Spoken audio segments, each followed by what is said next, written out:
Cantonment assembly ఉప ఎన్నిక counting కేంద్రాన్ని సికింద్రాబాద్ వెస్లీ కాలేజ్లో ఏర్పాటు చేశారు. మొత్తం 14 టేబుల్ ఏర్పాటు చేశారు. 17 రౌండ్లలో ఓట్ల కౌంటింగ్ జరగనుంది. కౌంటింగ్ కేంద్రాల దగ్గర పటిష్టమైన భద్రతను ఏర్పాటు చేశారు.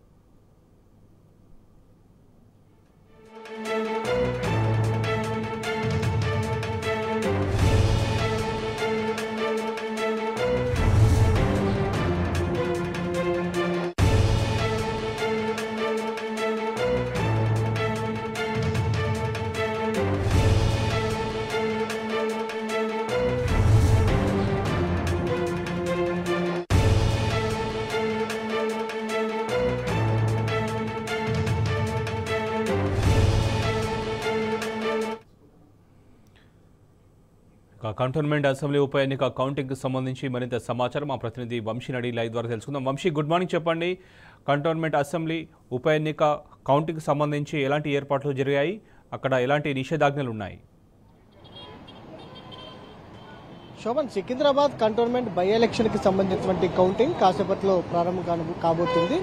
సికింద్రాబాద్లోని వెస్లీ కాలేజీలో ప్రాంగణంలో ఈ కౌంటింగ్ ప్రక్రియ అనేది కొనసాగనుంది. ప్రజెంట్ దీనికి సంబంధించినటువంటి ఏర్పాట్లన్నీ కూడా పూర్తయినటువంటి పరిస్థితి కూడా మనం చూస్తూ ఉన్నాము. సికింద్రాబాద్ కంటోన్మెంట్కి సంబంధించి 1,30,829 ఓట్లు నమోదైనటువంటి పరిస్థితి కూడా మనం చూస్తూ ఉన్నాము. ఈ ఓట్లన్నీ పోలైనటువంటి పరిస్థితి మనం చూస్తూ ఉన్నాము. మొత్తం 51.61% మేర ఓటింగ్ జరిగినటువంటి పరిస్థితి మనం చూడొచ్చు. దీనికి సంబంధించి కూడా కాసేపట్లో కౌంటింగ్ ప్రక్రియ అనేది ప్రారంభం కాబోతూ ఉంది. దీనికి సంబంధించి కూడా ఇప్పటికే సిబ్బంది ఎవరైతే ఉన్నారో వారందరూ కూడా కౌంటింగ్ కేంద్రానికి చేరుకున్నటువంటి పరిస్థితి కూడా మనం చూస్తూ ఉన్నాం. ప్రజెంట్ మనం సికింద్రాబాద్ వెస్లీ కాలేజ్ వద్ద ఏర్పాటు చేసినటువంటి భారీ బందోబస్తును కూడా చూడొచ్చు. పాసులు ఉన్న వారిని మాత్రమే లోపలికి అనుమతిస్తూ ఉన్నారు. అటు ఏజెంట్లు కావచ్చు, అభ్యర్థులు కావచ్చు, ఎవరికైతే పాసులు కేటాయించారో వారు మాత్రమే లోపలికి రావాలని కూడా ఇప్పటికే ఈసీ ఆదేశాలు జారీ చేయడం జరిగింది. ఈ ప్రాంతం అంతా కూడా 144 సెక్షన్ విధించినటువంటి పరిస్థితి కూడా మనం చూస్తూ ఉన్నాము. ఎవరు కూడా గుమ్మికూడు వద్దని కూడా ఇక్కడ చెప్పినటువంటి పరిస్థితి కూడా మనకు కనిపిస్తూ ఉంది. ఈ కౌంటింగ్ సెంటర్ల వద్ద 3 అంచెల భద్రతా వ్యవస్థను కూడా ఏర్పాటు చేసినటువంటి పరిస్థితి కూడా మనకు కనిపిస్తూ ఉంది.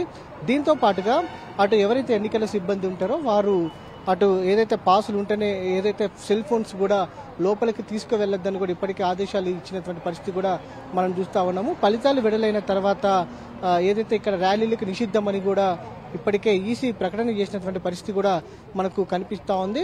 సికింద్రాబాద్ కంటోన్మెంట్కు సంబంధించి ఏదైతే బై ఎలక్షన్కి సంబంధించినటువంటి కౌంటింగ్ ప్రక్రియను ఒకసారి మనం చూస్తే మాత్రం 1,30,829 ఓట్లు పోలైనవి.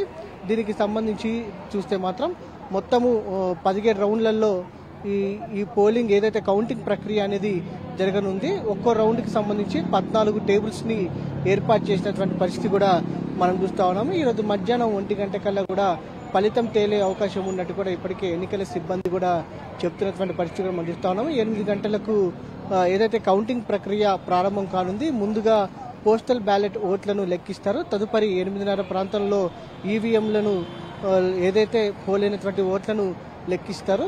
ప్రధానంగా దీనికి సంబంధించి సికింద్రాబాద్ కంటోన్మెంట్ బై ఎలక్షన్కి సంబంధించి కాసేపట్లో కౌంటింగ్ ప్రక్రియ అనేది ప్రారంభం కానుందని కూడా మనం చెప్పవచ్చు. ఇప్పటికే దీనికి సంబంధించి ఈసీ కూడా పూర్తి స్థాయిలో ఏర్పాట్లు చేసింది. అటు మధ్యాహ్నం 1 గంట వరకు అటు ఫలితం తేలే అవకాశం ఉన్నట్టు కూడా ఎన్నికల సిబ్బంది చెప్తున్నటువంటి పరిస్థితి మనం చూడొచ్చు. Shobhan. Right Vamshi, thank you.